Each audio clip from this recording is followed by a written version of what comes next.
Welcome to More Than a Conversation, the podcast where we meet and have discussions with some of the most interesting people and innovative leaders in their fields from all walks of life. We will be discussing everything from politics to theology to religion to philosophy to life. Every once in a while, I may just be on here talking about whatever's in the news and whatever I think will be of interest to you. This is your host, Patrick Connolly, and I hope that today will be more than a conversation for you.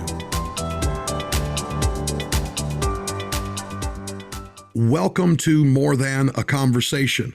Once again, this is your host, Patrick Connolly, and today, guys, I have an exciting guest. I've got somebody that I have been looking forward to talking to. We'd actually been going back and forward trying to get together for this podcast for some time. We had some scheduling difficulties, but we finally did get it together.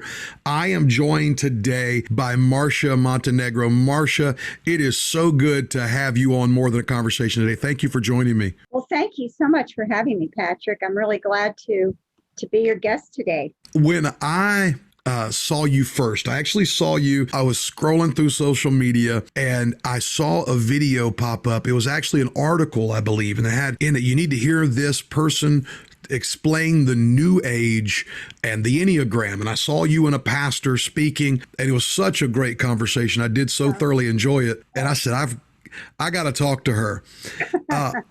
But now you've got the website, you've got all that stuff going. But before we get into any of that, we like to do a little segment. We kind of, like the Marvel origin story, if you will. Marcia, right now you're talking to people, you're talking to believers, you're giving Christian answers over on Christian Answers for the New Age.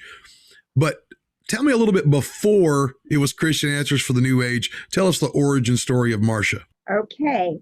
Well, I have a very unusual background. I moved around a lot because of my father's job. I wasn't really in a Christian family per se. My father was an agnostic and my mother was a nominal Christian, but she did think children should go to church. So my sister and I were taken to various churches as we moved around, which I have very little memory of these churches. And then when we came back to the Washington, D.C. area, and lived in Maryland, I went to a Baptist church, and I was pretty loyal about going, but I was not a believer. I did not understand really what Christ did on the cross. I didn't really know what I didn't know the gospel. I just, for whatever reason, it went over my head. I never got it, so to speak. I thought it was all about being good. And so I got very disillusioned around age 15 or so. I had friends in high school who were not Christians, but were devoted to their own religion. One was a Mormon, one was a Baha'i, one called herself a free thinker, and one was a Quaker. those were like the four people who really were strong in their beliefs. And I felt that I needed to explore. I didn't want to stay in Christianity because I thought it was being sort of forced on me. So from that point on, I really started exploring. And certainly by the time I got to college and I had the freedom to do so, although I didn't have a lot of time, I did spend some time on that. And I was very interested, actually in high school, I was interested in astrology, extremely interested. And that interest never left me.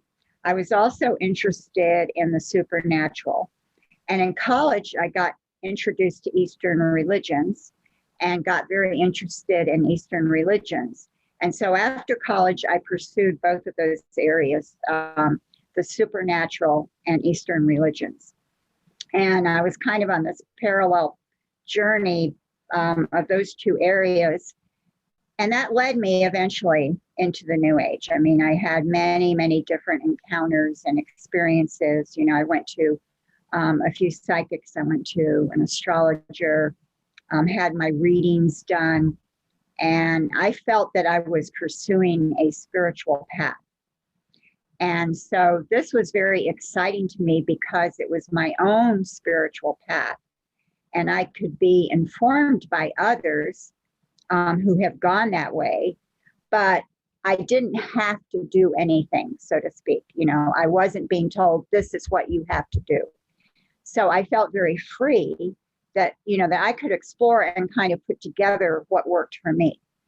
And that was really where I was coming from. And I ended up getting involved in different teachings. I did a whole week course called Inner Light Consciousness, which was kind of like, I would call it a fast introduction to the New Age, pretty much. I didn't know that at the time. I didn't think in those terms. I thought this was just all spiritual. And I also learned to do Eastern meditation at a Tibetan Buddhist place in Atlanta, Georgia. By the way, I was living in Atlanta, Georgia when I started really seriously getting involved in these areas. So I got introduced to Tibetan Buddhism and Buddhism in general. I started reading books. I was taking all this in, and my worldview definitely was shifting. And I was doing Eastern meditation and getting very, very deeply involved in that. And my worldview became this view that reality is not what it appears to be. And what we see as reality is just this kind of temporary construct that is there for us to learn our lessons from. And so there's really the real reality is beyond that or behind that. And you have to go on this journey to discover it. So that's very generally speaking where I was. So when you talk about arriving at this idea of recognizing that there was a real behind what we see, to me, when I hear that, I think of the Apostle Paul's eternal versus the temporal. Was the idea that it was a path that's trying to distort the reality of the eternal behind the temporal? How do those two ideas run together? Okay, I wouldn't say that it's like seeing the eternal behind the temporal. The temporal, this world actually in Buddhism is not real at all. So, Paul would not say this world isn't real. He would agree It's real, but it's temporary. Sure. But in Buddhism and in some areas of the New Age, you would see this reality or the temporal world as just a false construct. The Buddhism actually believes we are attached to this false reality, and that's what keeps us coming back. And what attaches us to it is our desires. So our desire for whatever there is in this temporal world keeps us attached to it, and it keeps us in this. I don't think they would use the word illusion.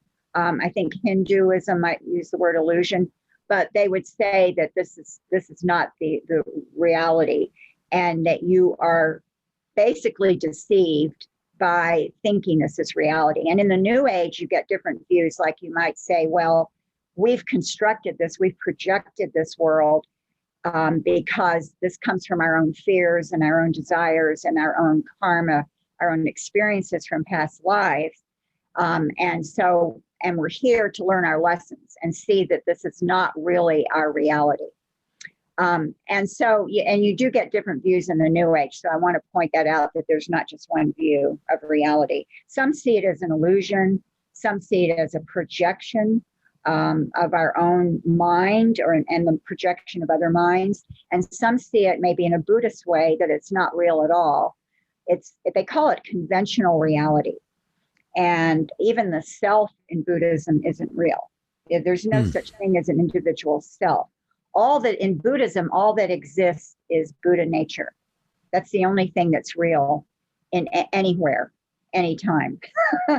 So I don't think I had quite accepted that, but I did believe that there was another reality behind this reality that we see, and that is the real reality. It's a spiritual reality.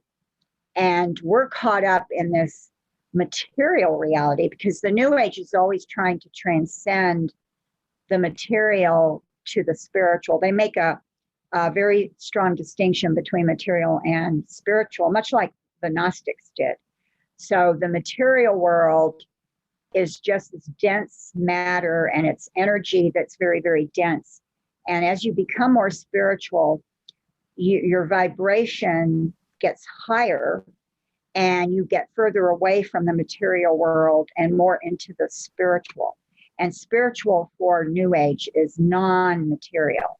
So that's why, for example, they don't believe the body is permanent. The body is just a temporary vehicle. And if you believe in reincarnation, which I did, then you just change bodies as you go from life to life. And eventually you're going to transcend the body and the material world. And you're just basically what they would call a spiritual being, which would be non-material. So that's pretty much a very prevailing view in the New Age. And that's a view that I developed through all these different encounters and courses and different people that I listened to or read. And then I decided that I wanted to do something. I didn't want to just read and be a student. I wanted to actually learn something I could use. So I took astrology classes, and I was taking them from certified professional astrologers in Atlanta, Georgia. And they actually have an exam there. If you want to practice in the city limits legally, you have to show that you have passed an exam. And you either have to take the national exam offered by the American Federation of Astrologers, or you could take the exam that had been set up in Atlanta by astrologers like way back in 1969. And I took that exam. It's a 7-hour exam. It's very, very difficult. People don't realize that when you get into the occult's actually extremely complicated. It's complex. I think part of that is because it makes it more fascinating to people. You feel like you can always study this and never learn. So there's always more to learn. You can just go deeper and deeper and deeper. And it draws many people in that way, including myself. And so I did pass the exam. I was then qualified to purchase a business license, and I became, a practicing professional certified astrologer. And I was a member of the Astrological Society there, which was extremely active. We had our own building, which had been purchased for us by a wealthy member of the society. So we had our own building. I think we had on the rolls, we had 100 members, which is quite large for an astrological society in any city. And I eventually became president. And also I was on the board of astrology examiners, and that is the board set up by the city to formulate and grade the exam, which is given at City Hall. That's where I took the exam. I took it at City Hall. And so there is I don't want to interrupt you. No, that's okay. There are city certified astrologers. In That's Atlanta. In Atlanta. Wow. If they are still doing it, how active it is, I don't know, because I left there a number of years ago. When I left, it was very active. And whether it's still active or not, whether people are actually going down there and taking the exam, whether the board even still exists, I don't know, because they couldn't have an exam without the board. The board, the astrology board, formulates the exams. They're sent to the city. The city assigns everybody taking the test a number. And the number, you put your number on the exam, and that way the astrologers grading the exam don't know who you are. Because, of course, most astrologers would know a lot of the students taking, the Sure. exam. So I also taught astrology. So a lot of my students, several of my students would take the exam. So they have a number. I don't know who number 18 is or number 24 is. And you just grade the exam more objectively. And then you give it to the city, and the city sends the results out to the people who took the exam. And that was how it worked. And so, yes, I think it's one of the only cities. I heard that Las Vegas had a similar certification process, but I never investigated it. And I don't think they had an exam. So I don't know what they did. But aside from Las Vegas, Atlanta, as far as I know, is the only city where you can be certified as an astrologer and take the test at City Hall. Wow. Wow. So when you say you're using a couple words that I just want to make sure the audience has an understanding of, Okay. and I want to make sure I have an understanding of. Right. When you use the term New Age and then you use the term occult, can you explain those two words from the view of someone who has walked through that world? Yes, that's good to ask that because I throw around those words and it's really good to explain them. I actually make a distinction between the New Age and the occult, although they overlap. I define the New Age as a network of beliefs that come from mainly three main areas: Eastern religions, Gnostic views, and something called New Thought, which was a religious movement mainly in the United States. Actually, the man who's considered kind of the grandfather of it was in Sweden. His name is Swedenborg. It really flourished in the United States in the 18th and really 19th century, more and early 20th century. And New Thought became I'm just going to say the churches, because that way people will know what I'm talking about. Otherwise, they may be thinking, New Thought, what is she talking about? So New Thought led to the Christian Science Church, the Unity Church, and the Church of Religious Science. And most people have heard of Christian Science, and a lot of people have heard of Unity. And those all came out of the New Thought movement, which claimed to be Christian. The New Thought leaders and teachers claimed to be Christian, but it's totally not Christianity. They completely interpret things differently. They believe everybody is a part of God, so everybody basically has kind of a divine nature. Jesus was just a man who realized his divinity. So he attained Christ consciousness, which means he became aware of his inner divinity and who he really was. And so all of us are on this path to attain this Christ consciousness, like Christ did. So that's a very, very general overview of New Thought. It's much more than that. But that New Thought feeds into the New Age. The New Age has a lot of ideas that are the same as New Thought, and yet New Age and New Thought are distinct. They're not exactly the same, but they do have a lot in common. And some people are kind of like half and half, like they're kind of into New Thought and they're into New Age, like Oprah. Oprah's a good example of that. She became a follower of New Thought through a New Thought minister named Butterfield, who died in 2003. She said she read his book. I think it's called Discover the Power Within You. And that influenced her. And I read that book. It's a very New Thought book. He was a Unity minister. And then she's very open to New Age ideas too. So the New Thought, New Age often go together, although they're different. So New Thought, Eastern religions, and Gnosticism, it's the spectrum in the New Age. So you can have people really into the Eastern religions, like somebody might really be into Buddhism or Hinduism, but they're also taking in New Age ideas or mixing it with New Age. And then over here, you have people into the New Thought area of New Age, which is very different than Buddhism or Hinduism. And so they're into the idea that you can attract things to you by thinking about them and by saying them. The whole law of attraction thing comes from New Thought. And that's an area in itself. And then you have kind of the Gnostic New Agers who are into the more Gnostic views. So it's a real mixed bag, and it's very hard sometimes to see the distinctions in the New Age because they overlap, but that's the New Age. So there you go. And let me say one more thing about the New Age. The focus is always on spiritual growth and ascension, moving beyond the material, moving beyond what we see. It's always it's very transcendent. And it's very, very future oriented. That is not true of the occult. The occult is very here and now. And I describe the occult, I don't know if anyone can really define it. I describe it as a set of practices that are linked to different religious or spiritual views. The thing to know about the occult is to understand what the practices are. And they are all listed in Deuteronomy 18, 10, and 11. So God actually lists for us. I mean, he doesn't use the word occult. I don't think that word existed then when Deuteronomy was written. But all the practices of the occult are listed there.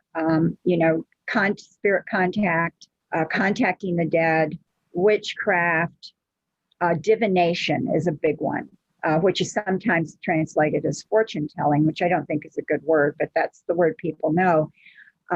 All of those, and casting spells and more. So all of that is listed in that passage in Deuteronomy 18.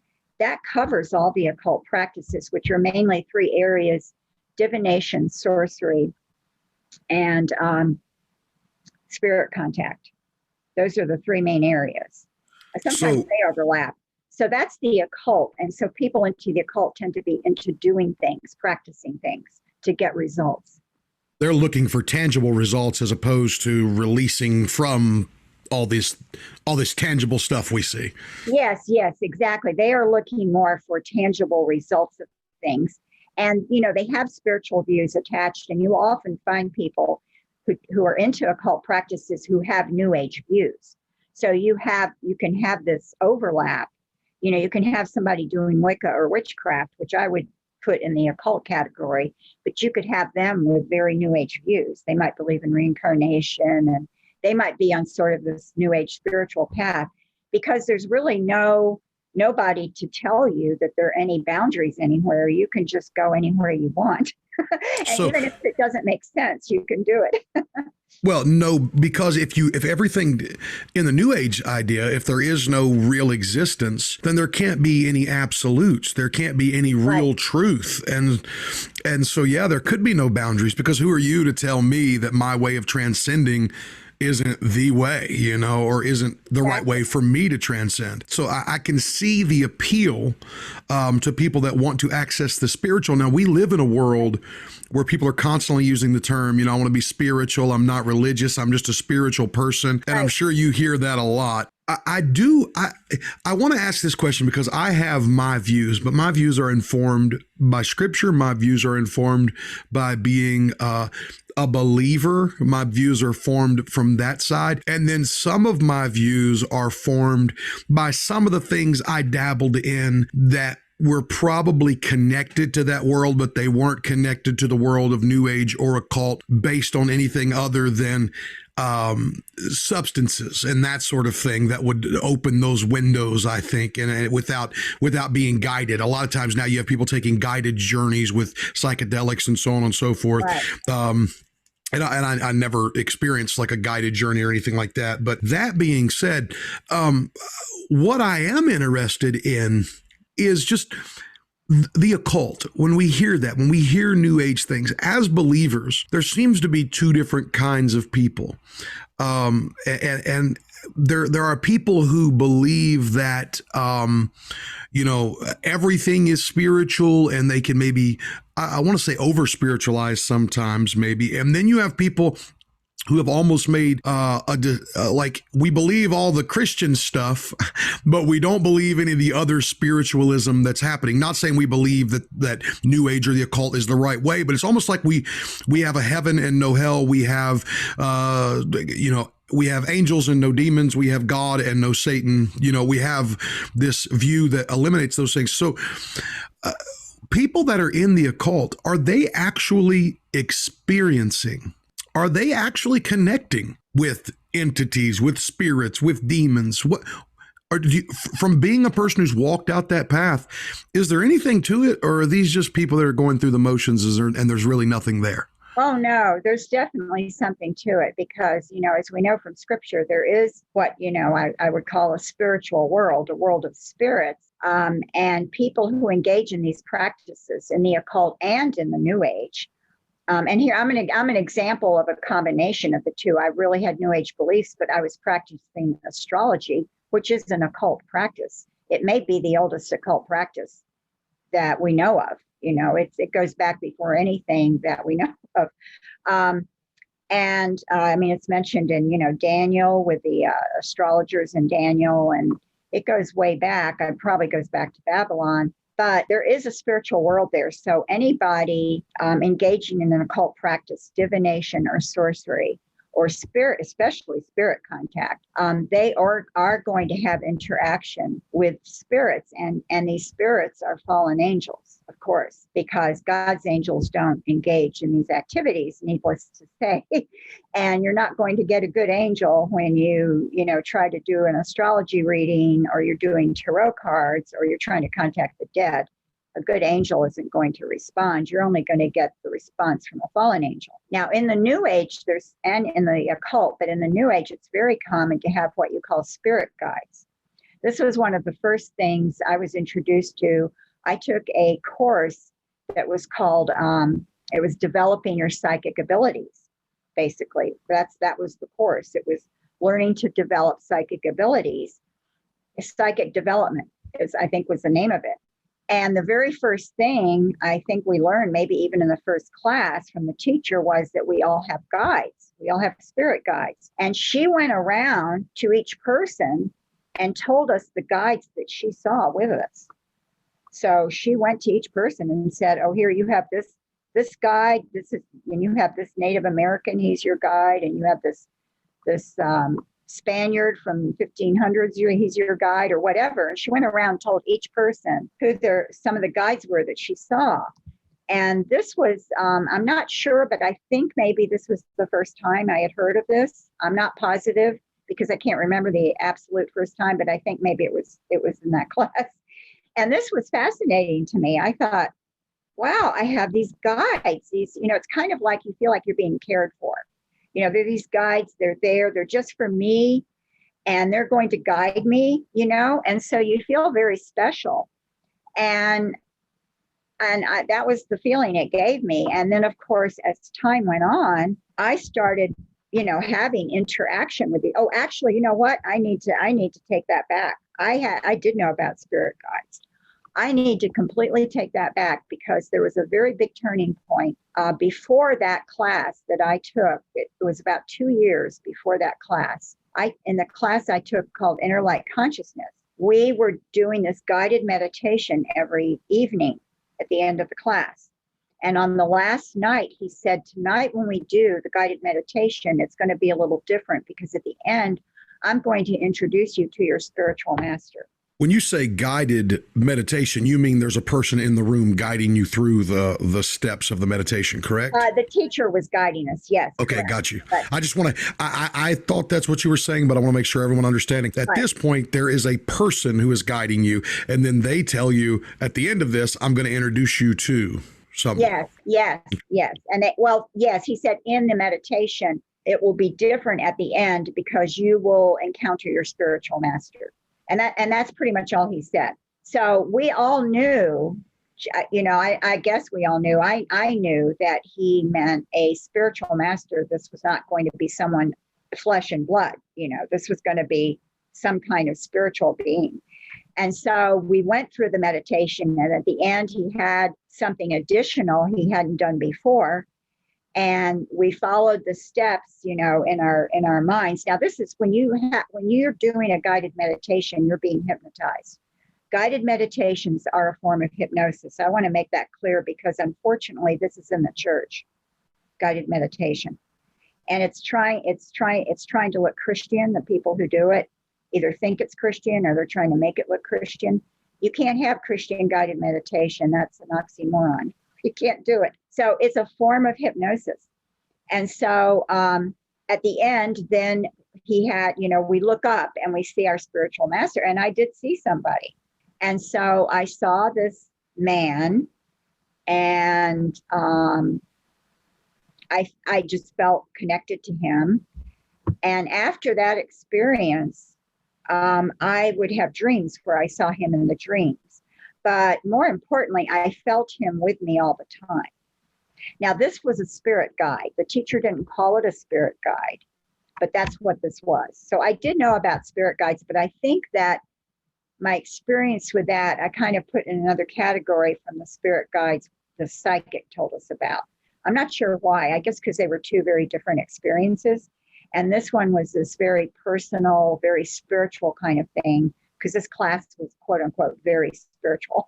And the psychic development class was this more practical kind of class where you learn how to see auras, and we would bring in objects and then they pass them around and we'd have to hold an object and try to read the object. And then, you know, the person who had brought it would identify it and say whether or not what you had said fit their life or fit whoever owned the object.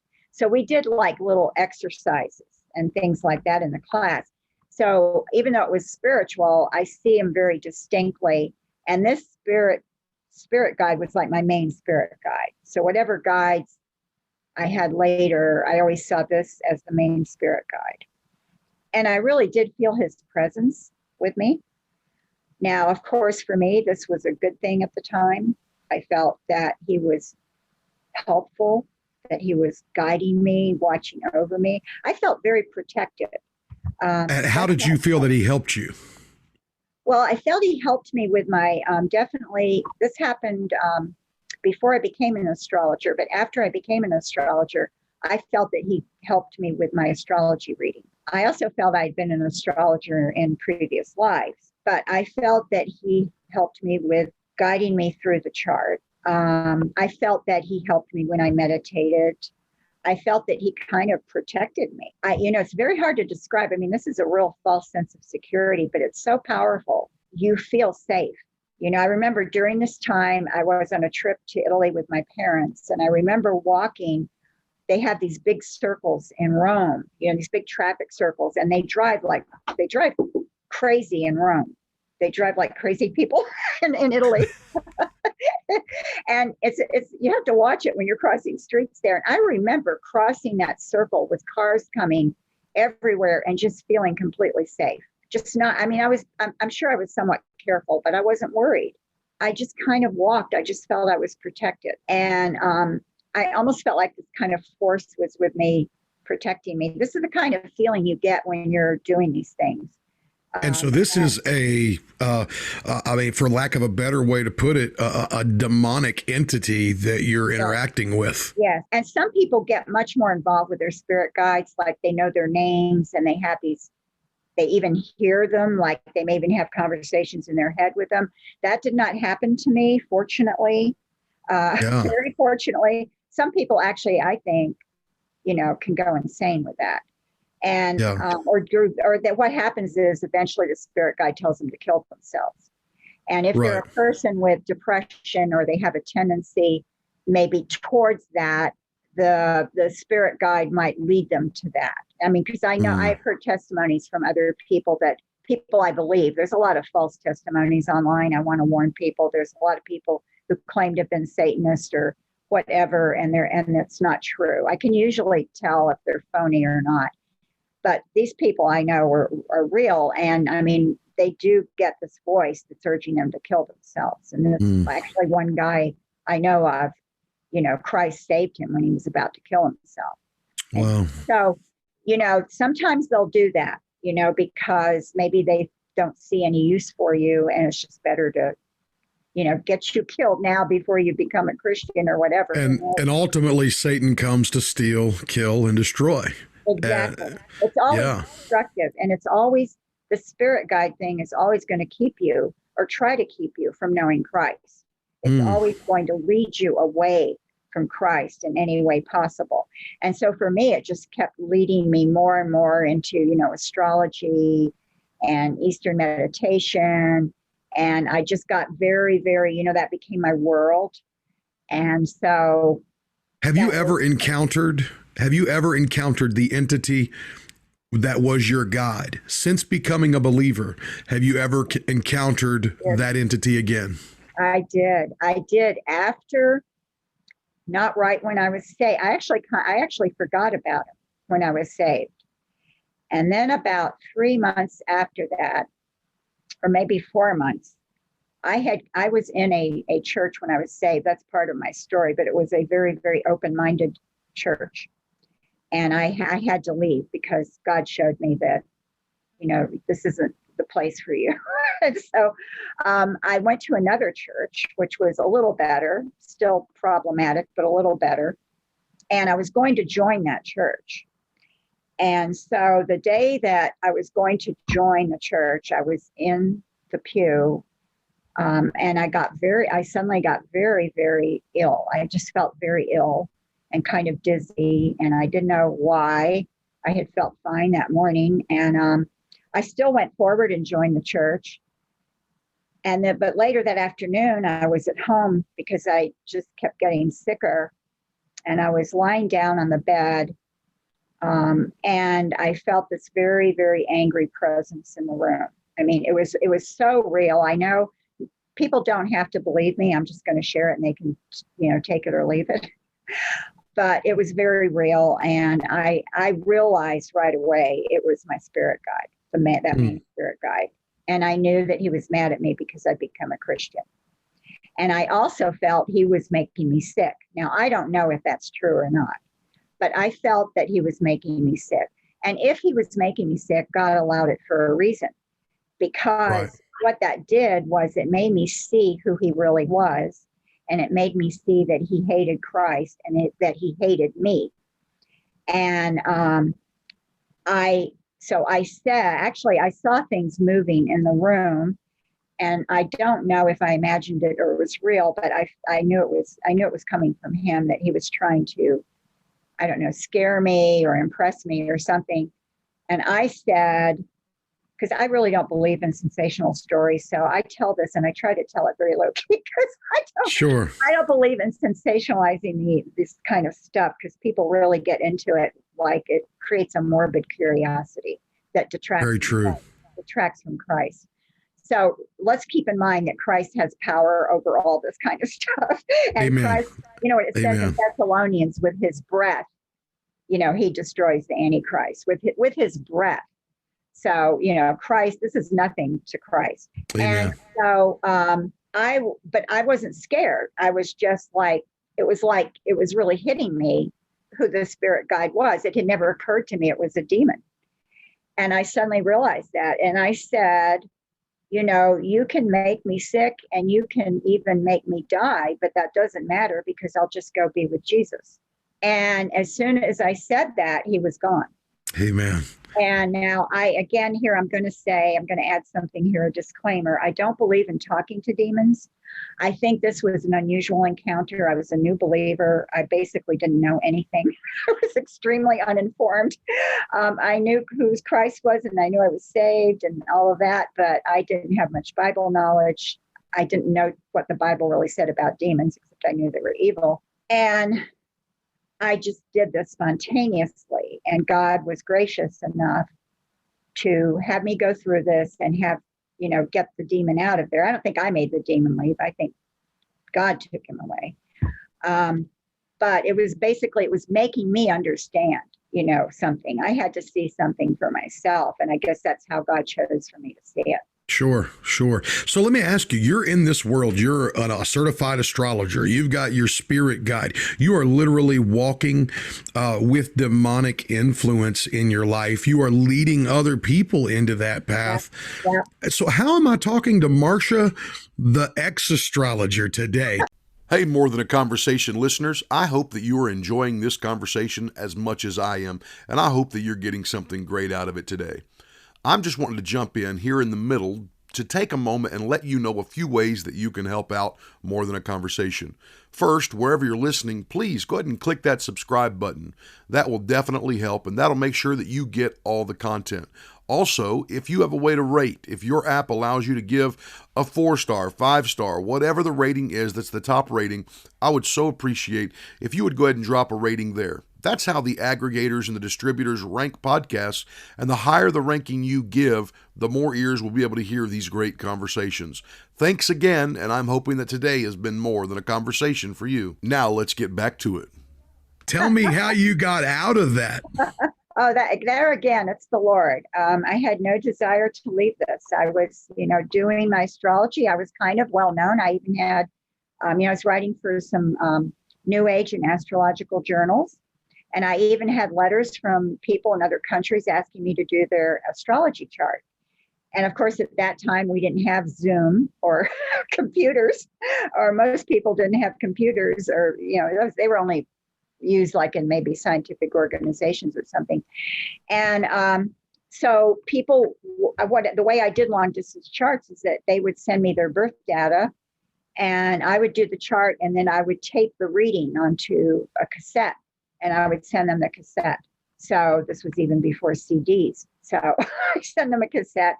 And so I did long distance charts for people I never met. So I'm saying this because a lot of people think, well, if you're doing the reading for the person, you're reading their body language, and you're looking at them and you're making guesses about them, and that's not true.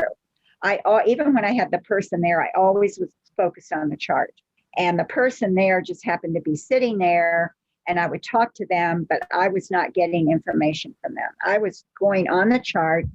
Now, sometimes I would ask them to verify something, and I would say, well, is that true? Because there would be different possibilities in the chart, and I wasn't sure which one it was, but I didn't get my clues from them, that's for sure. There's something going on when you're doing a reading that it's not a trick. You're looking at this information in the chart. Of course, a lot of it can be applied to a lot of people. Some of it can be applied to a lot of people. Some of it can be coincidence. Some of it can be just your experience with talking about people to their problems. And some of it is demonic, where I was actually given sometimes words and pictures in my head during the reading. And see, that's where I felt my spirit guide was probably helping me. And I would be right on. And this would be things I couldn't possibly guess or possibly know. I know I'm not answering your question. I kind of went off the trail there. Sorry about that. No, I understand. So anyway, I was doing pretty well as an astrologer, and I had a lot of clients. But what happened is that I started just out of nowhere. This compulsion came to me to go to a church. And I really had no desire to go to a church, so I just resisted it. But it wouldn't go away, and it kept on and on. It started like in the spring, like in April. It went all through the summer. In August, I went to an astrological conference in Oregon. And while I was there, a few little strange things happened. I didn't understand. I felt like something was going on, but I didn't understand what it was. I came back to Atlanta, and this urge to go to a church was still there. And so I thought, okay, this is probably from a previous life as a Christian. And so I probably have some unfinished business. And I need to go to a church to realize what this unfinished business is. So you went to church. Let me get this straight. You were going to church under the idea that my previous life, some other a version of me, an earlier version of myself, has some unfinished business at the church, and I need to go take care of that in order to continue my journey of transcendence. Yes. Wow. Yes. Yeah. That's what I was thinking. I thought, okay, I just need to go deal with this. So I went to a church. I went to this very large church in downtown Atlanta, very different from the kind of churches I went to. It was a more formal, it had a liturgy and everything. And I had been exposed mainly to Baptist type churches or generic Protestant churches in the U.S. Army bases. So I just went to this large church, and I sat in the back, and I sat on the very end because my plan was that I would leave after 15 or 20 minutes. That was my plan. I thought that's all I need. I'm only going to give this 15 or 20 minutes. The service began. We all stood up. They played music, and they had a procession from the back with the ministers and the choir all coming from the back, and they were all led by a young boy carrying a cross. And as I just was standing there, I wasn't paying attention to anything. As he walked by me, this very, very weird thing happened. I felt this, what I call it a waterfall of love falling on me. It was just falling on me, like it was just coming from somewhere and falling on me. But I knew it was from God. And I knew God was telling me he loved me. It was very, very overwhelming. And it was this waterfall. Now, I didn't believe in a personal God. So here I am. I don't believe in a personal God. I believe God is a force or an energy, but I know this is a personal God. So this is completely contradicting everything I believe in, but I know it's real. So I was sort of stunned. I just didn't know what to make of this, but this love, it's really hard to explain, but this love that I felt was very, very real and very powerful. And it actually made me cry. And this is the beginning of the service. Nothing had happened to make anybody emotional. It was just, it wasn't the music or anything. It was this love that I felt. And I just kind of was stunned. And I stayed for the whole service. Wow. And I went home and I wrote in my journal and I said, I don't know what to make of this, but I'm going to stay on my spiritual path. Now, that was my response, was whatever this is, I'm still going to stay on my spiritual path. It's not going to make me change. See, I'm rebellious. Although I didn't understand what was happening, there was that spark in me, like, I'm going to stay my course no matter what, Right. And then within a few weeks after that, I started getting this impression from God that he didn't like astrology. And I wasn't hearing words or anything. I was just getting this impression. And I sort of knew astrology and Christianity didn't mix. I didn't really know why, but I knew they didn't mix. But this was like a more forceful thing, like, God hates astrology. And I thought, well, why would God hate astrology? Because I'm helping people. Isn't God for helping people, And so I was very confused about it. And I continued, with that compulsion, not compulsion, but this impression about it. And then it became a very strong impression that God wanted me to give astrology up. And I thought, oh, no, I can't give it up. No, this is like my life's calling. This is who I am. I can't give astrology up. And I was resisting it as hard as I could. There's a couple of very odd things happened that show God was really doing something, because they were completely out of my control. And I didn't understand it at all. One happened at Astrology Awareness Day at the Astrological Society, when I had an urge to tell people to go home.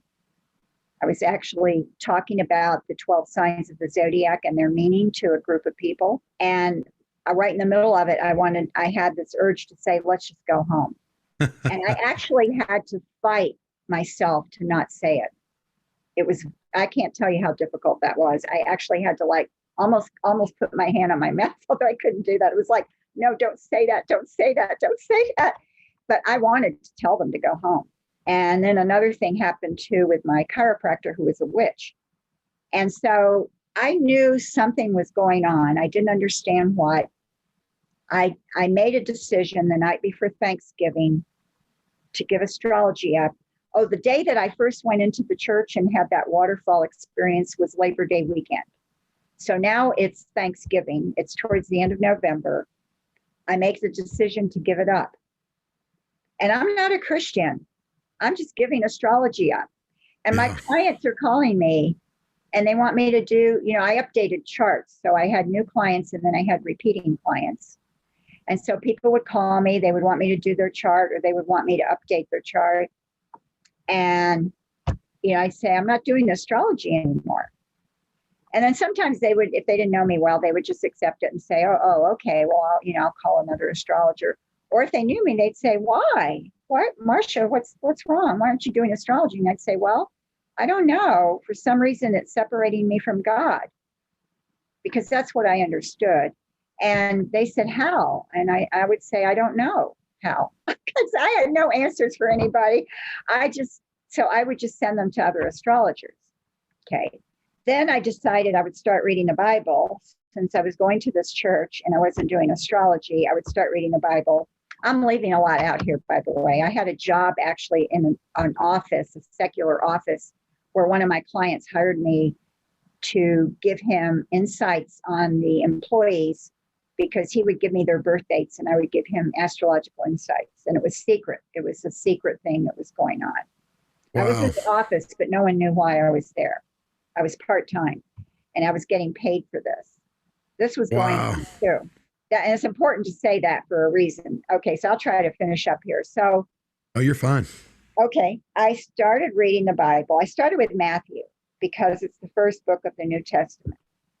And I was just reading a little bit every night. I didn't really understand it, I mean, I was reading it, but I didn't get the import of it. And I got up through chapter 8. Now, at this point, it's about 4 days before Christmas.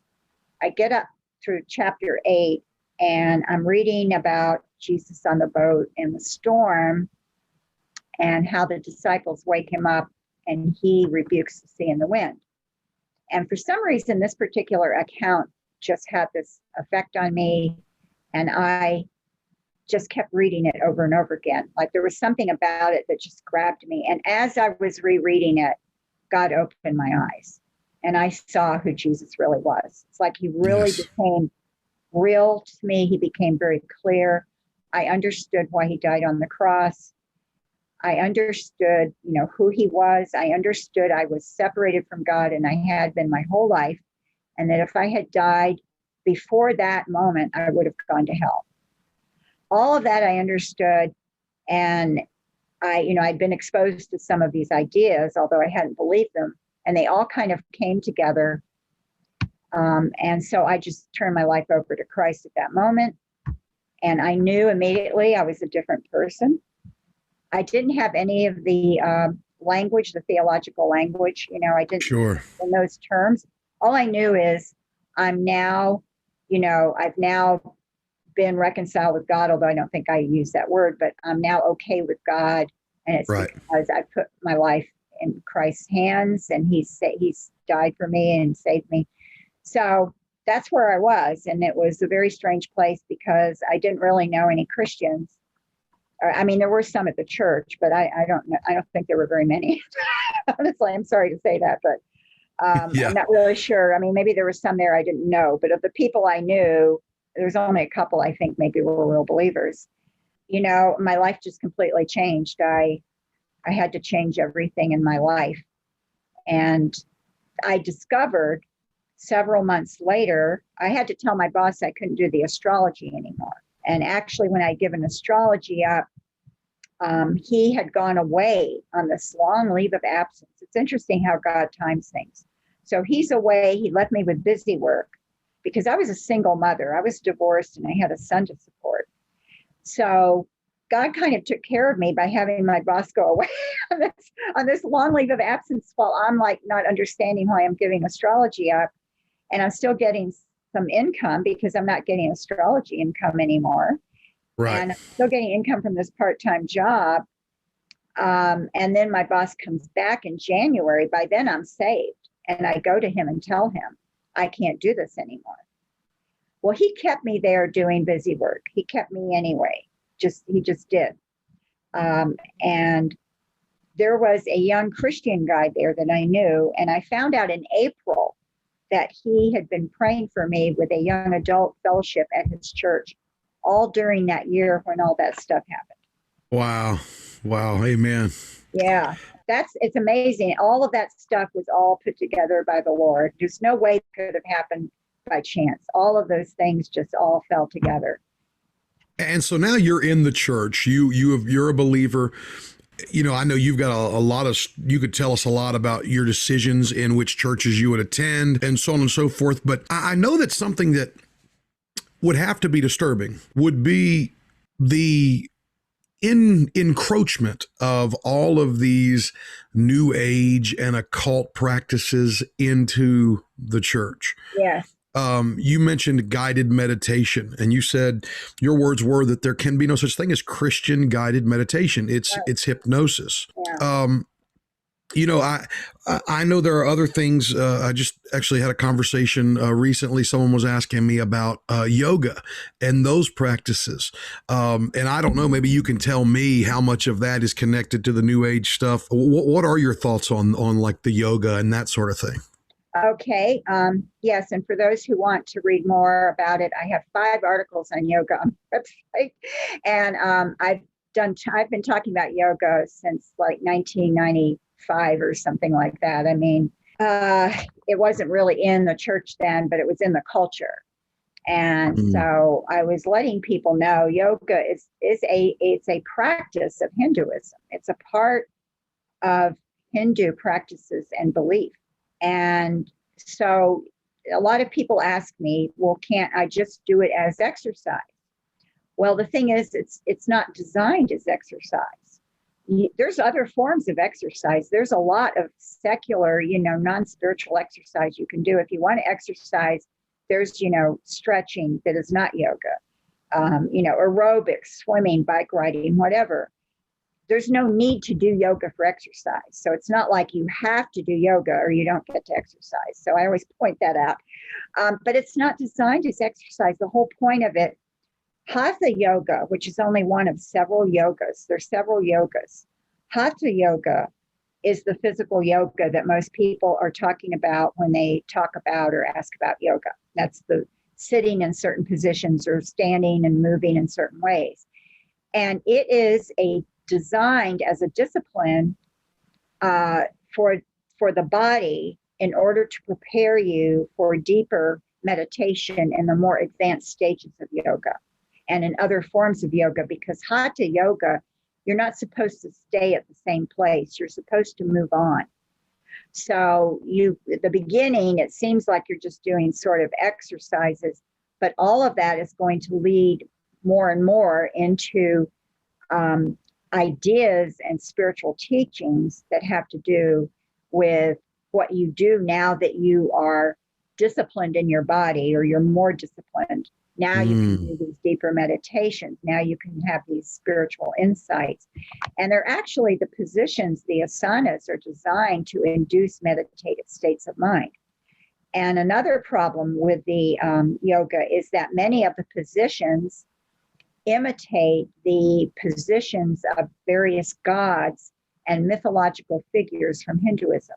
And there's a whole, if you search this carefully on Google, you can find pages that actually show you the position and which god it's representing. So, because I think this may go back to really ancient shamanism, where they believed that you could bring in the power of a spiritual being by imitating it in some way. So if you did a certain kind of pose or a certain kind of movement that represented this spiritual being or God or whoever it is, you can bring that power into you.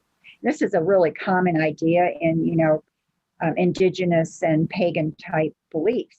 This is not unusual. And I think I'm not saying any expert says this. This is my own opinion. I think this is where yoga comes from, because they don't really know the true origins of it. And it goes way, way, way back, and people don't really have any kind of written history on it. But what happened when the yoga position started being adopted and used in Hinduism is that they started to represent these gods and honoring different gods. So I think that, here again, if a Christian says to me, okay, but what if I do the positions and I'm not honoring those gods? Maybe I'm thinking of Jesus, or maybe I'm saying a Bible verse while I do the position. Is that okay? And my answer to that is, but why do you have to do that position? Right. Why do you feel you need to do it? Can you not find something else that is not a yoga position that would help you physically? Yeah. Or whatever it is. I try not to tell people what to do. I mean, I don't think it's a good idea. If they ask me, I say, no, I don't think it's a good idea. I wouldn't do it. I mean, I did yoga too as a New Ager.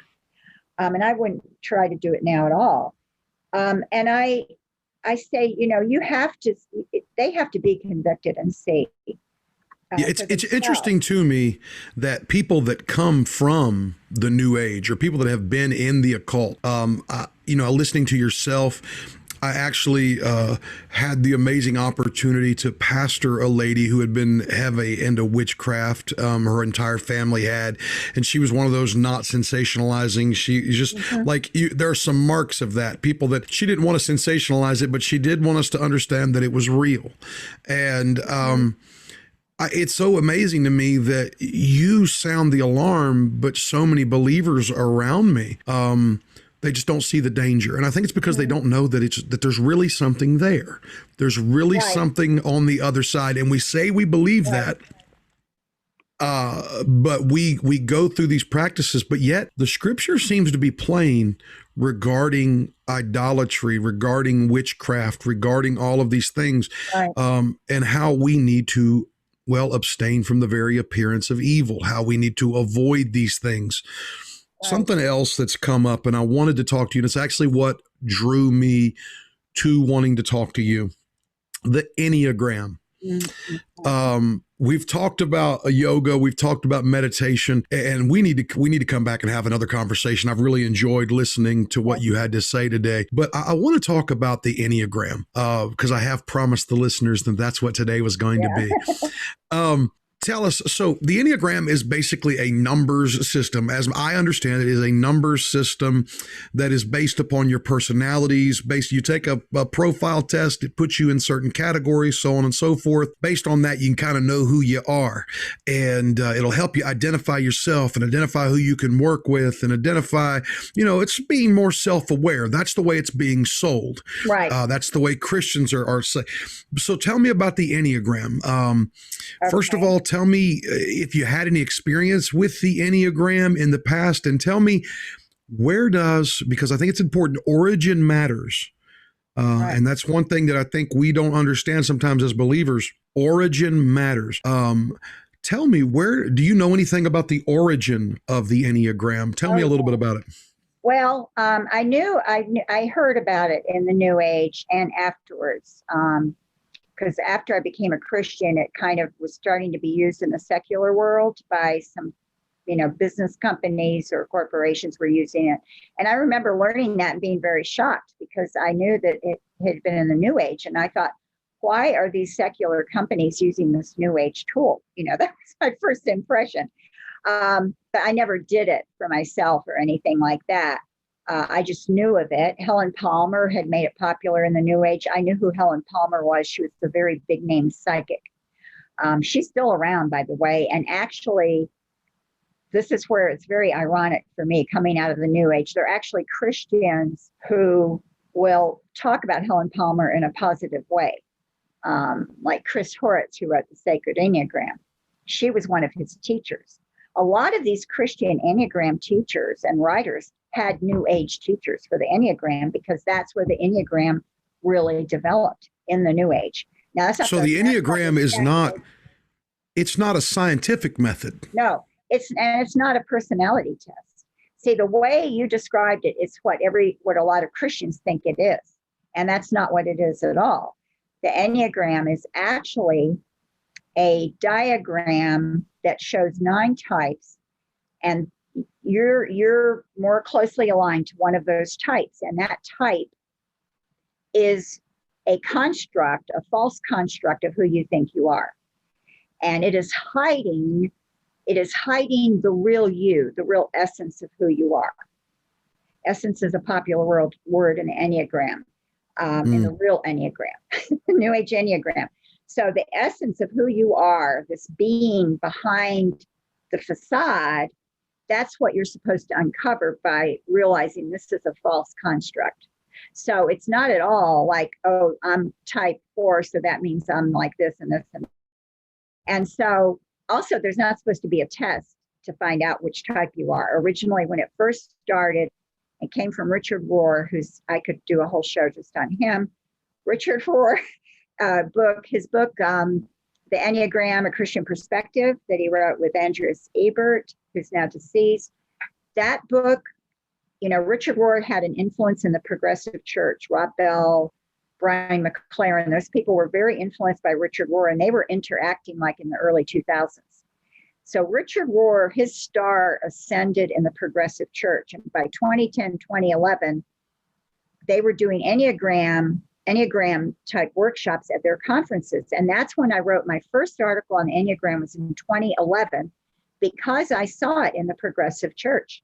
And I thought, this is too close for comfort.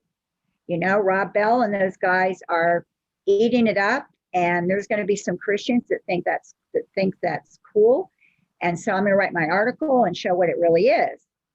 And Rob Bell, for those of you that are watching, I'm not going to disparage anyone, but Rob Bell would not be what we would consider to be the path into Christianity at this point. He has been drawn far from. I know he believes he has found a truth, but he's been drawn far from the truth of Scripture. And and I had no idea. Actually, I never knew until right now. That Rob Bell was a person who had been influenced by the Richard Rohrs, and I did not know that. Yes, he was. Yeah, he's even admitted it in a video, and he said that he had been influenced by. Well, I think it was a interview that he did either with.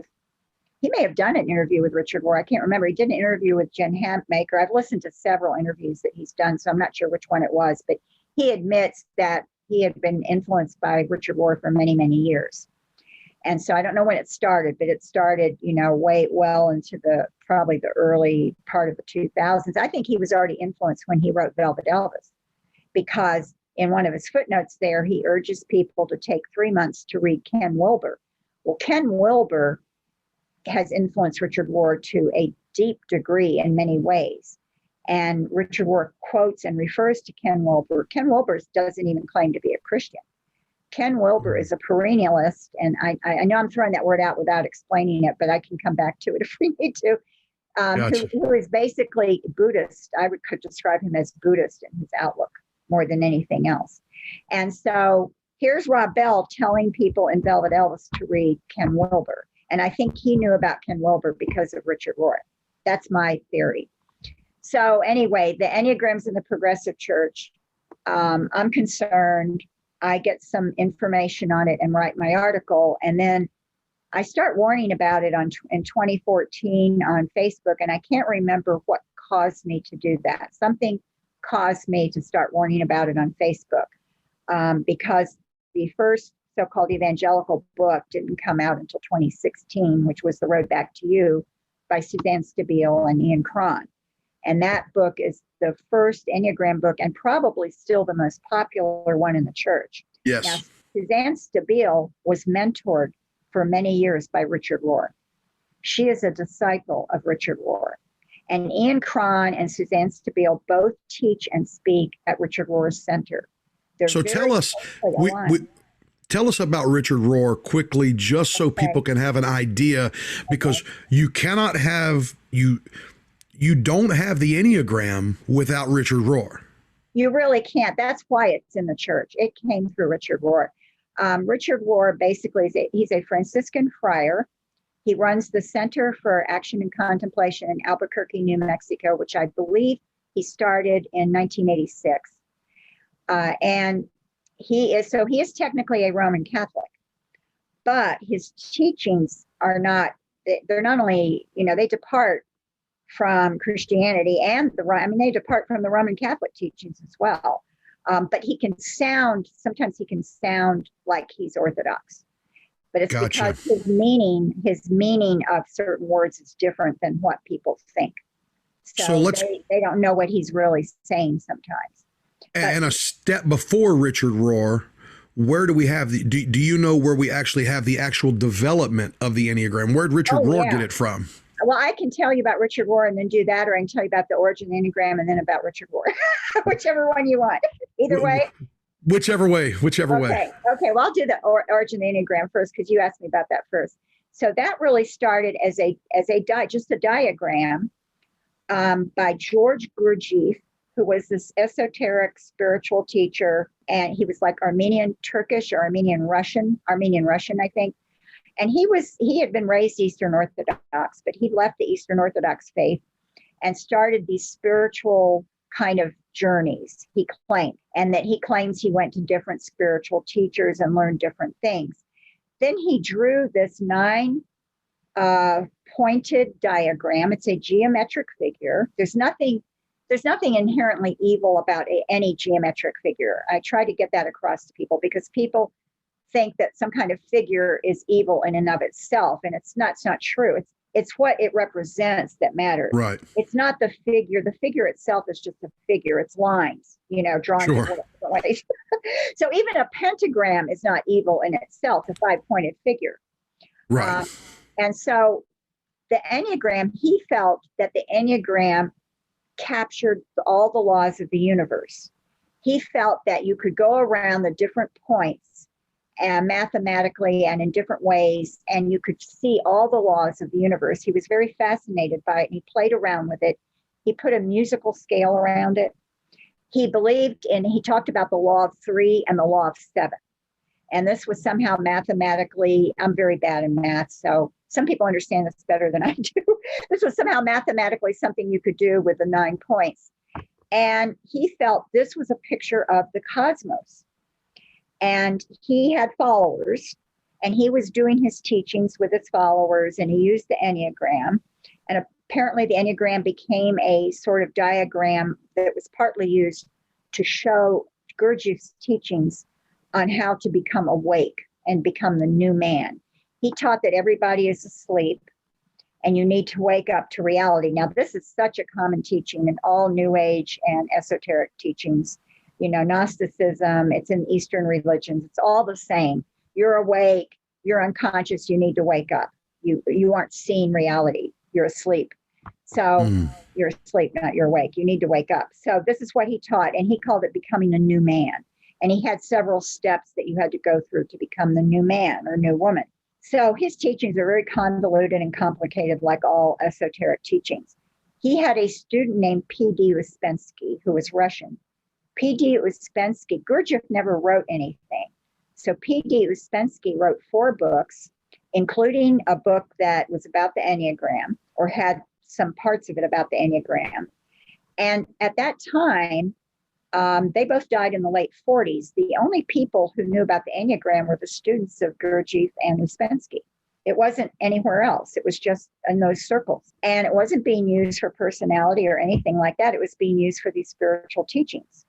Well, in the 1960s, this man named Oscar Ichazo, who was Bolivian, came across some followers of Gurdjieff. Now, the story is he came across them in a cafe. I can't remember if he was in Bolivia or in Chile. I'm not sure where he was. He was somewhere in South America. He came across these followers of Gurdjieff and got interested in the teachings. And he took the Enneagram. Somehow he got it from them. And he had a school in Arica, Chile, an occult school. And he taught the Enneagram there. Now, when you went there as a student, you had to sign something saying you would never divulge any of the teachings that you got at his school. It was all secret.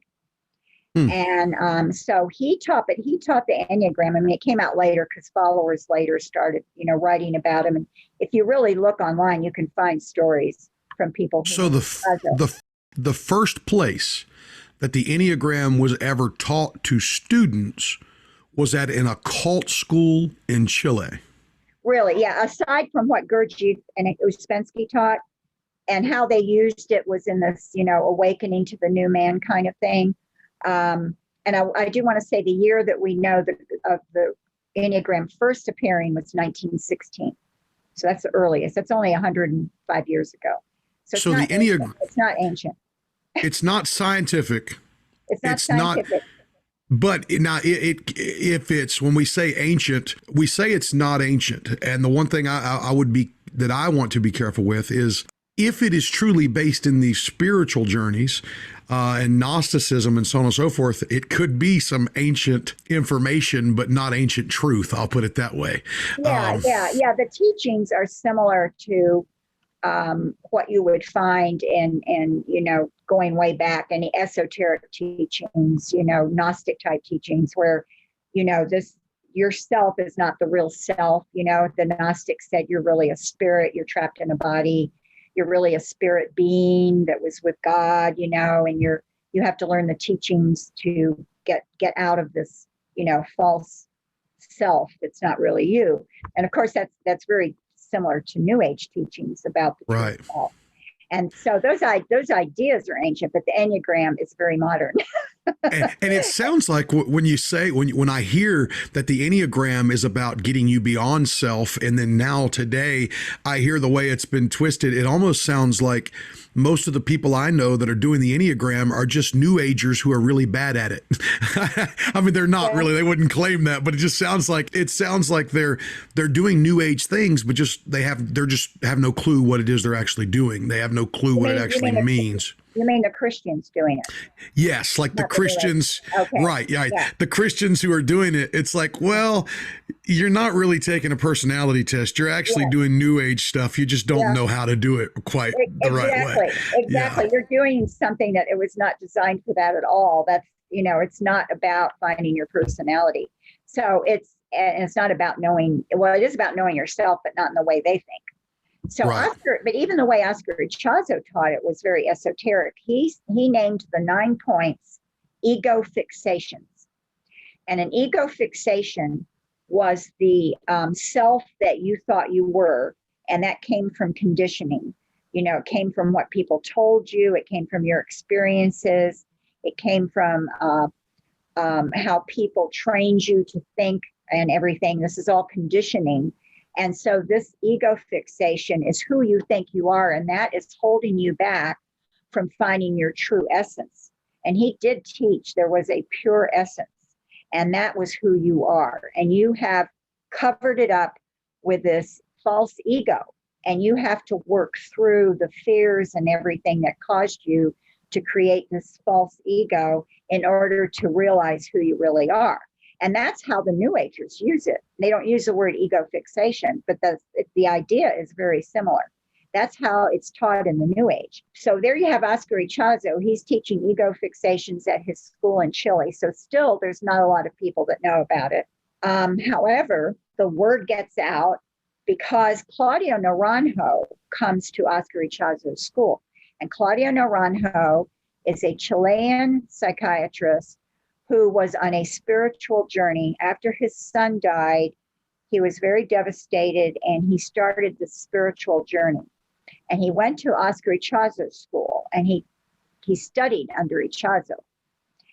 He and Ichazo both did drug trips. They took drugs, hallucinogenics, and had these trips that like the LSD trips that were in the 60s and 70s. They believed these were spiritual trips. Also, I should point out, Oscar Ichazo was in contact with spirits. He even had the names of 2 of them. One of them is Metatron, who's actually an archangel in the Kabbalah. And the Kabbalah, which could be almost another program. The Kabbalah is an esoteric, Gnostic-based teaching that it's not really Jewish. It's called Jewish, but it takes Judaism, but it's a distortion of Judaism. And it's not ancient either, like it's claimed. It came about in the Middle Ages.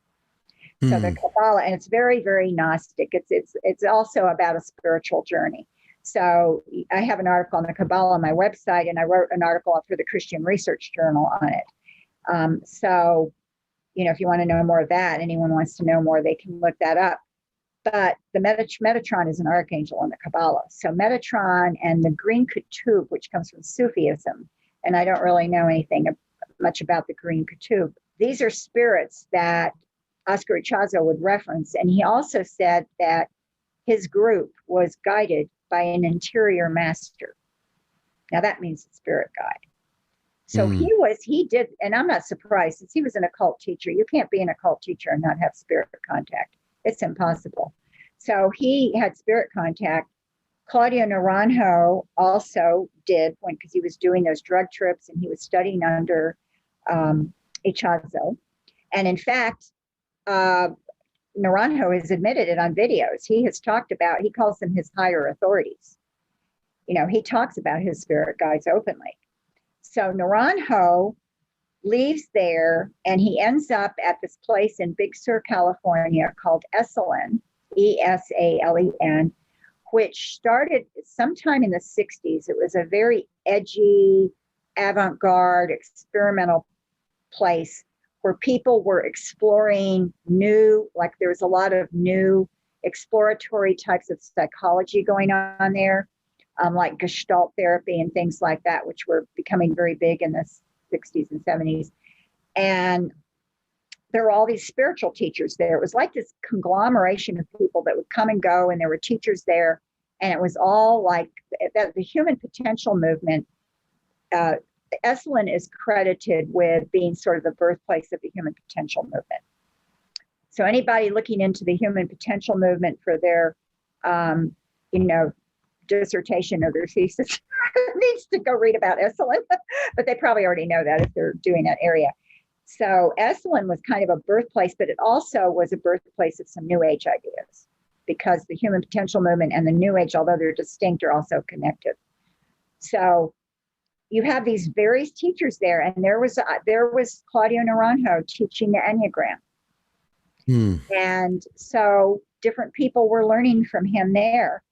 Bob Oakes was a Jesuit priest who was there, and Claudio Naranjo gave Bob Oakes permission to teach the Enneagram. And he says that's the only person he gave permission to.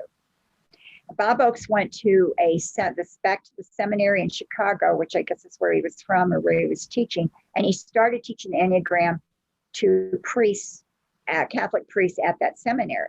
And so it took on a Catholic kind of color, for want of a better term, and got into the Catholic Church.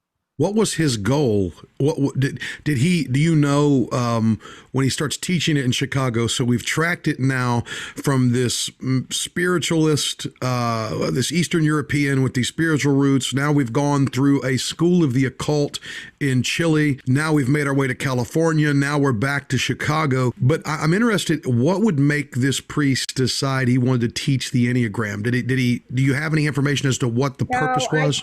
No, I don't really know. I know some other priests that took it, like one of them became a New Ager, because I noticed his name changed. I came across this when I was from like 2018 to really, late 2020, early 21. I was like, I can't even tell you how many hours I spent reading about the Enneagram and doing posts on Facebook. I was so immersed in it, and I just read so much stuff. And I came across this book written by Kathleen Hurley and this man now, who of course his name escapes me now. And I noticed his name was spelled very similar to another name. It's like Theodore Donaldson or something. And then he has another name where he leaves the E off, and the last name's Dobson.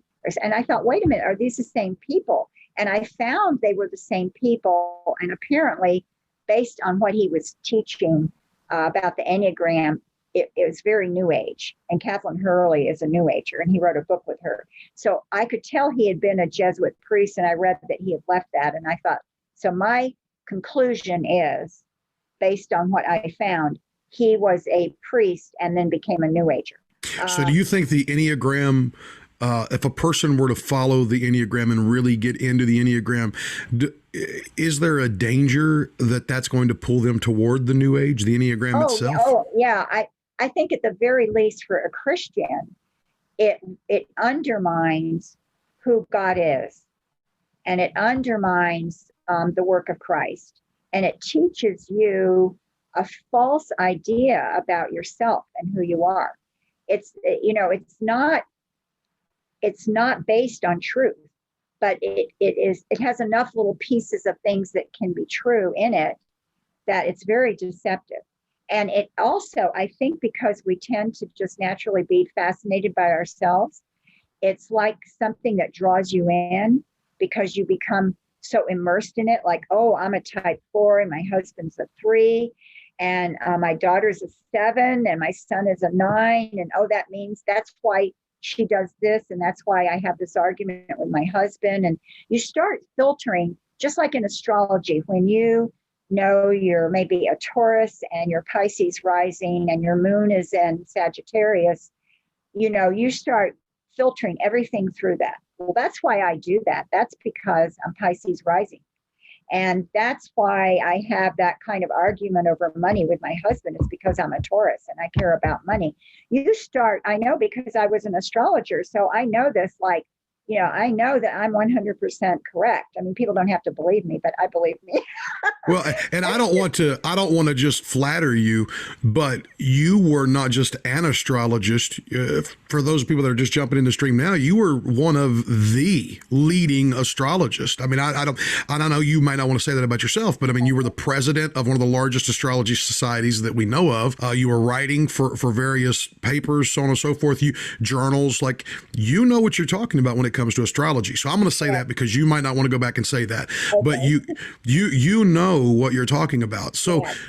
I know how you can filter things through that. Now, I left out a very important step there because I was going to go back to it real quick. Let me say this, because we have to say where the types came from. And they came from Claudio Naranjo. And it came around 1970, 71 when he was at Esalen. He started teaching the Enneagram with types, not ego fixations. And so the types as they are used now by Christians come from Claudio Naranjo. And he admits in a 2010 video on YouTube that these came from his higher authorities through automatic writing. Explain that. Okay. Automatic writing is a form of spirit contact. I'm very familiar with it from the New Age because I tried to do it. Didn't work for me, which is now I see as a good thing. It didn't work for me, but I had friends who did it. You make yourself open, and there's different things you can do that, certain meditations or things. You make yourself open to an entity that will use you to write through you. And you put your hand on, hold a pen or pencil with a piece of paper, and you do that, and then the spirit will start writing through you. It's very similar. It's like channeling. Channeling is when the spirit speaks through you. Automatic writing is when they're writing through you. So help me understand this again, and help everybody who hears this.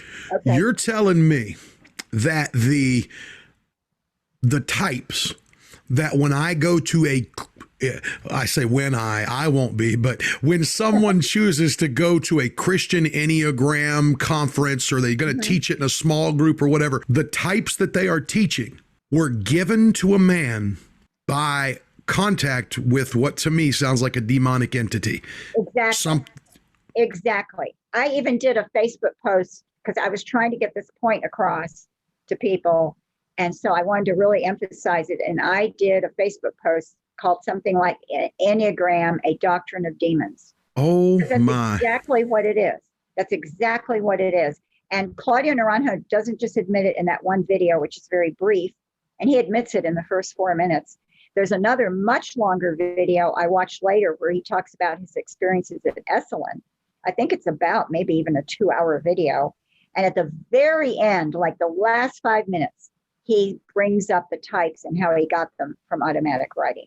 In the first video, he mentions his higher authorities and how he trusts them, and how Oscar Ichazo also had higher authorities. And he's very sincere. One thing about Claudio, I actually like him as a person. He died last year, and he was, and Ichazo, I think, died the year before. So they were still alive when I was writing about the Enneagram. He's a very sincere, likable person. I've watched many, many interviews of him.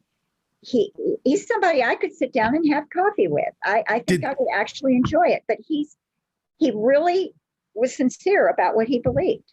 Did they ever deny they were alive while you were writing? Did they ever deny that those were the sources? Did this? Because that matters. And for the believers, that's one of the reasons that we talk about Paul writing while witnesses were still alive. That's one of some of the proofs of the resurrection are that this was being written and said very early on when it could have been easily disproved, or someone could have said, no, this is not what went down. This is not what we saw. Right. And we don't. And so you were writing about this, and you are a person who is reputable in that community, in that world, and you're writing. You would be worthy of listening to people who have interest in that. You had a lot of people who you could have had their ear, and you're saying, hey, this guy said that he got these types.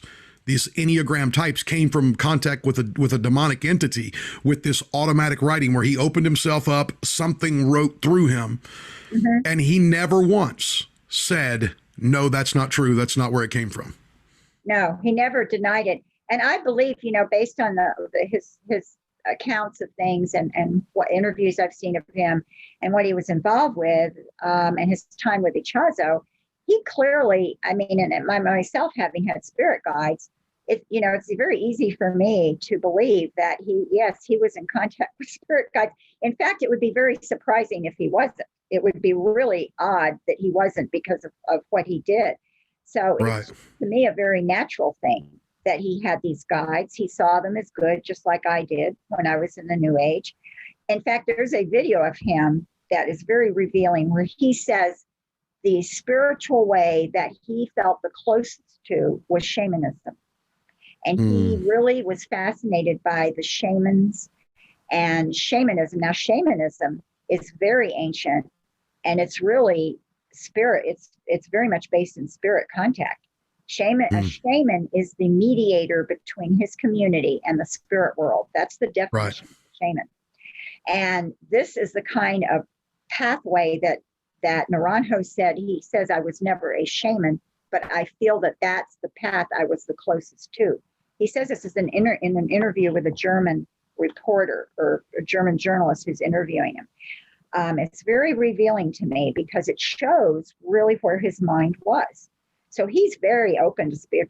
If he feels close to shamanism, you can't feel close to shamanism and admire it if you don't believe in spirit contact. Wow. That just, it honestly, Marcia, I didn't pick up on that in the first interview I watched of you talking about this. And to me, I came into this conversation thinking, okay, I'm going to hear her out. I am personally one of the people I believe in. I want to walk in a more safe path if possible. I'm going to teach my people to avoid things, to be on a more safe path if possible. But to me, the Enneagram, it sounds like this is not even, this is not even a question. This is not even a maybe. This isn't even a yoga that we just talked about. This is like full blown handed directly to a man from a demonic entity. Exactly. That's why I was so stunned when this book came out in 2016 and from IVP, and I thought, why did they publish this book? And interestingly, the title is The Road Back to You. That didn't even, in fact, when I first saw the title, I thought it was a joke. I thought it was like Babylon Bee or something, because I thought The Road Back to You, that doesn't even sound like a Christian book. You know, like, I mean, I can't see a pastor going, hey, you need to get the road back to you. I'm like, what? That's got to be a joke. Yeah, we want to die to ourselves. We want to leave. Like, the road back to you. And I'm like, I was so stunned by it that I think it took me a few months to like kind of get over being stunned. But I started looking into Suzanne Stabile and Ian Cron. I'd heard her name, but I didn't really know much about her. I didn't know anything about Ian Cron. And what I uncovered about them was very disturbing, especially their close association with Richard Rohr.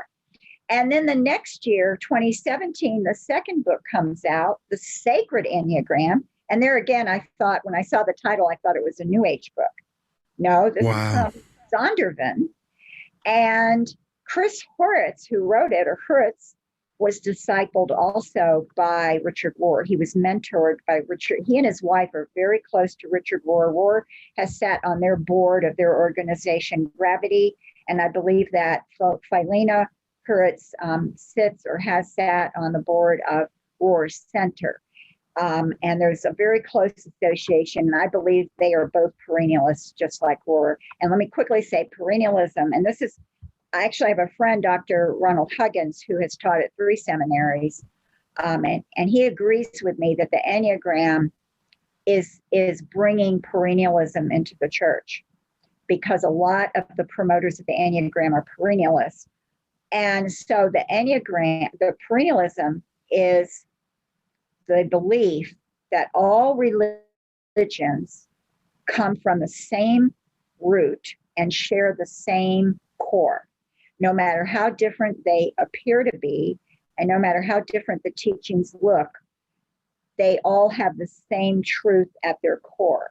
And so you can get to the truth through any religion, and all religions are equal. So sounds like Oprah. I want to explain it very well, because it's not just in pluralism. It's not just the belief that there's truth in all religions. That's not it. It goes much way, because there's truth in a lot of religions. If you look behind it, it's not really truth, but it's not that. It's much more, it's much deeper and much more serious. It's really this belief that they all share the same. So there's the same, they don't really use they'll use the term God to Christians. A Christian perennialist will do that, but the way they describe God is usually as the one or ultimate reality or divine wisdom or living wisdom. They have different words for what they would describe as God. And so they believe divine reality is the core of all religions. But they do believe that for you to really, have the spiritual benefit of this view, you have to go on a journey, a spiritual journey. And you can do it. You can be a Hindu or a Buddhist or a Christian and go on this journey and stay in your religion. But you go on this inner journey to the truth through mysticism. They believe mysticism is the bridge that connects all all the religions. So mysticism is important. And that is one reason Richard Rohr, who openly admits to being a follower of perennial wisdom, he's very open about it. That's one reason he is so big on what he calls contemplation. And what he means by contemplation is not the real meaning of the word, which means to ponder and think about, you ponder something, you reflect on it. That's contemplation. But what he means by it is a set of practices that you do that take you on this basically mystical journey. So he's very big on this. He teaches it in his books. I think he had a whole book on just contemplative practices. And if you go on this journey, then you can get on this path to where you see this truth that's held by the perennial philosophy. But you can't just hear it and agree with it theoretically and say, oh, yes, I agree with that. That sounds true to me. I think I believe that. That's not enough. You have to go on this journey where you actually see it for yourself. And so they emphasize that. And it sounds like the goal here of all of these things is something that is completely not a Christian end goal, because the Christian end goal is to become like Christ. We want to be like him. Right. And this doesn't sound like that's what this is. This sounds getting back to the essence. And that's one of the things I'm glad that we had this conversation in the way that we did, that we got to talk about all the things of the New Age and how they are about transcending to something. And we're not talking about the temporal versus the eternal. I wanted to ask that question early on. This is not, we're talking about a false twisting of the truth as far as escaping any absolutes in reality and so on and so forth, and then transcending to this Gnostic knowledge. And it's interesting because the Enneagram, if I had not seen it in Christian circles, if I had seen it in a secular setting, I would have instantly said, this is New Age. I would have instantly, even you, and again, I'm talking with someone who knows what she's talking about. You are, you wrote about astrology. You were an astrologer. You helped administer the certifications in one of the only cities in the country that has the test to become an astrologer. And yet you're saying, hey guys, this, when you hear the book, when you hear the book titles, you're going, these don't sound like Christian books. These sound like New Age things. And you know. And the thing is, for those of you that are watching, listening, that are believers, at some point we have to defer to people who know things that maybe we don't know. And in this case, we're talking with somebody, we're hearing from Marcia, and Marcia knows that world. And so for her to say that this is not someone who's just, shaking, the spiritual stick at everything that moves. This is not someone who's trying to live under a rock and just point and call every movie evil and every song demonic. This is somebody who's walked it. And she's saying, no, guys, this is not a Christian idea. So I want to ask, Marcia, why not though? Okay, so let's say that this is not a good thing. Let's say we agree with that. Why not just use it as a personality test?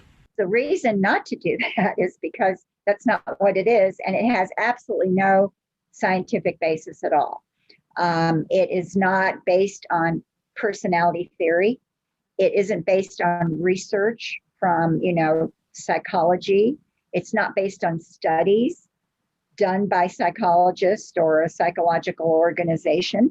it has absolutely no basis at all in that. It comes straight out of these occult teachers and New Age teachings. And then it was presented in a way, or it's kind of become that way, presented to Christians as though this could be a Christian tool. It's not. If you take it and you think it's a personality test and you think, okay, I'm a 5 or whatever, and you start analyzing yourself that way, I mean, that's not who you are. And you're also, first of all, you're putting yourself in a category.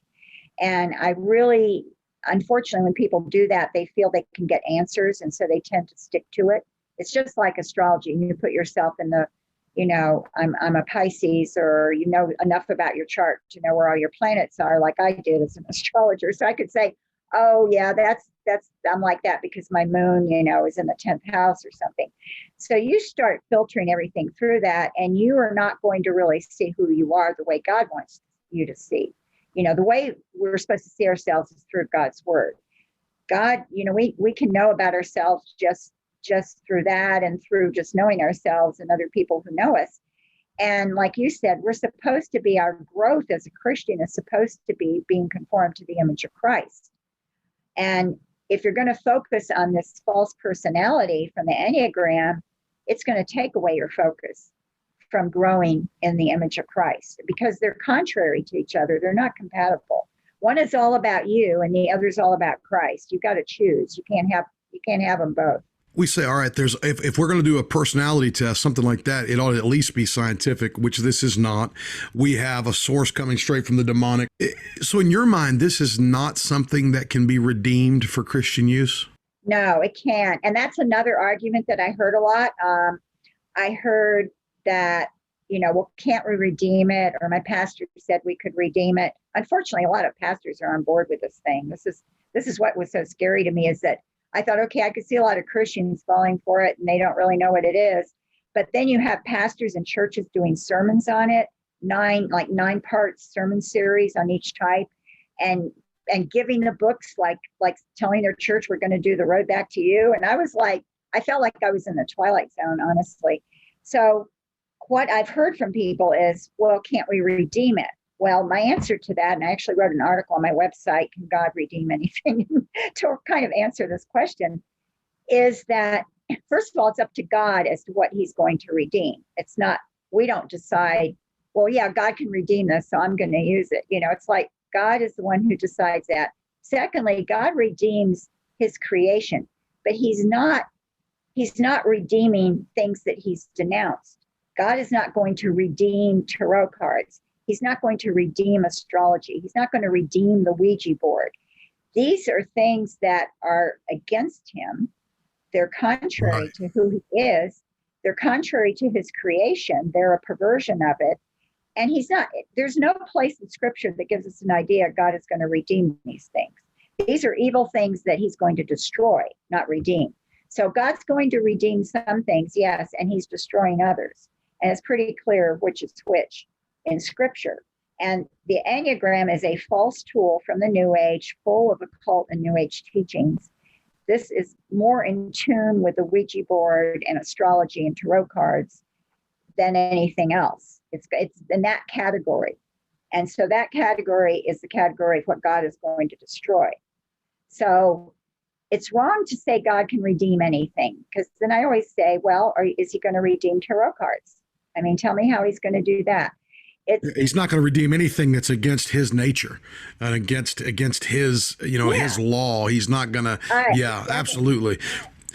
So if he can't, okay, so we're saying, all right, if it's kind of like yoga. I mean, there's other ways to exercise. If it's not a personality test, so why would we call it that? You're saying, hey, look, this is something God has condemned. We might as well say God's going to redeem communication with the dead. Yeah, God's going to redeem divination. Yeah. We're going to have a redeemed seance. Like, no, this is not a redeemable thing because of the way it was contrived. This is a demonic thing. Exactly. And it's false. All right. It's not true. So God, who's the father of but life? It's so accurate.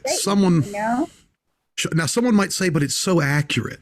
Yeah, it's so accurate. What do you say to someone who says it's accurate? Yeah, I get that too.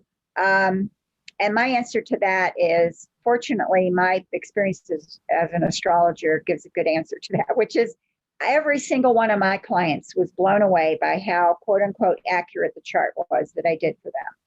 And there's certain psychological factors at work that make things like that seem accurate. It's confirmation bias is one. There's subjective validation. There's coincidence. We tend to look for patterns that we are familiar with. And if we can see a pattern we're familiar with and we think that's us, we identify with it.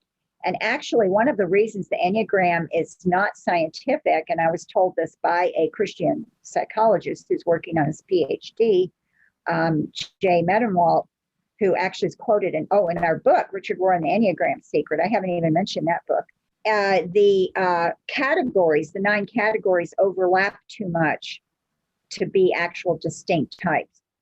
They're two, they overlap. And that is a big no-no. If you're going to have any kind of quote unquote personality categories, they can't overlap like that. And he said they overlap too much. And I even saw somebody who believes in the Enneagram say something along those lines. They said something like, oh, these categories all kind of relate to each other. You know, they all have things in common. And I'm like, yeah, that's exactly why it's not scientific. That's exactly why it doesn't work. So, you know, and that's the way a lot of Gnostic things seem to be. It seems like a lot of those ideas are very convoluted and confusing, and all that esoteric teaching, you know, and then you need that spirit guide. But I would also submit that the accuracy could also be part of the danger. Yeah. Because when you go beyond coincidence, beyond confirmation bias, beyond pattern recognition, you literally have familiar spirits. You have the spiritual side of things. And I think sometimes that might be the point. To me, accuracy doesn't make something spiritually good. Accuracy might be a sign that it actually is what it's claiming to be. Well, Marcia, thank you so much. And I know you're a busy lady. You've got writing to do. You've got defense of the gospel to be doing online. You've got all those things happening. I want to say thank you for joining me today. We went a little bit longer than we planned to go, but it was an incredible conversation. I've so enjoyed it. Thank you. Thank you for having me. And I do want to mention, Patrick, the Richard Rohr and the Enneagram Secret that was written by 2 other people, Don and Joy Vino and myself.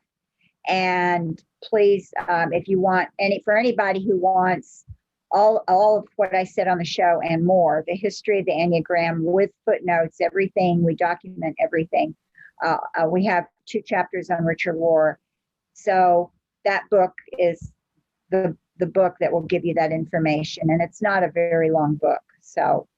And for people that want to follow you, where is the best way to find you? Social media, website? Tell us about all those. Okay. On Facebook, I have a ministry page you can follow called Christian Answers for the New Age.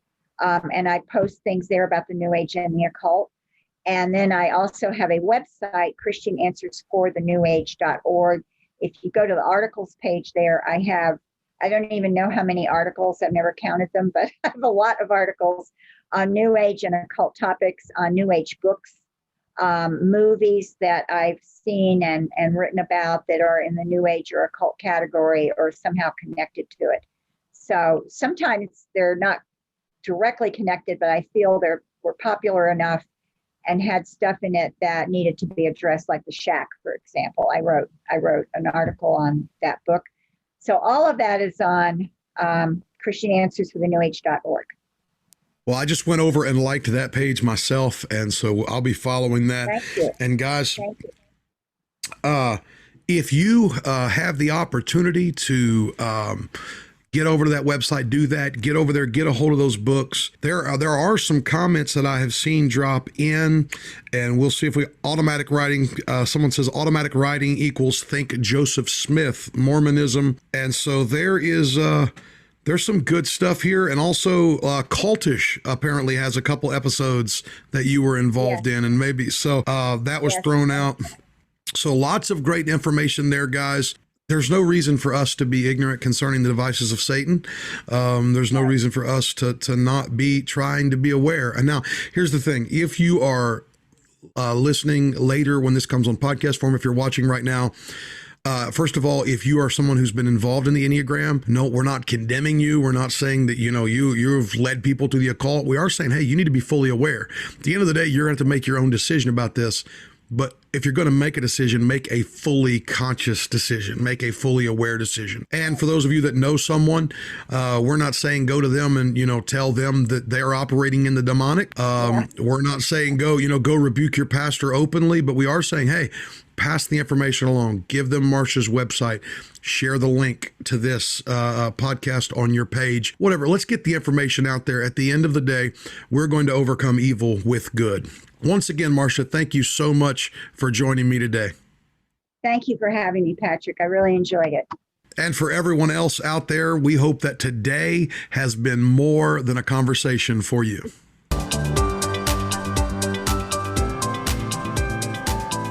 Thanks again for being part of More Than a Conversation today. If you'd like more content like this, check out my blog at www.pastorconley.com. That's pastorconley.com. Again, that's pastorconley.com. I'd also love to see you join us in worship at Garden Sanctuary. If you're ever in Rock Hill, South Carolina, or the greater Charlotte area, we'd love to have you stop by and worship with us. Check us out at www.gardensanctuary.org. That's gardensanctuary.org. Until next time, I hope this has been more than a conversation.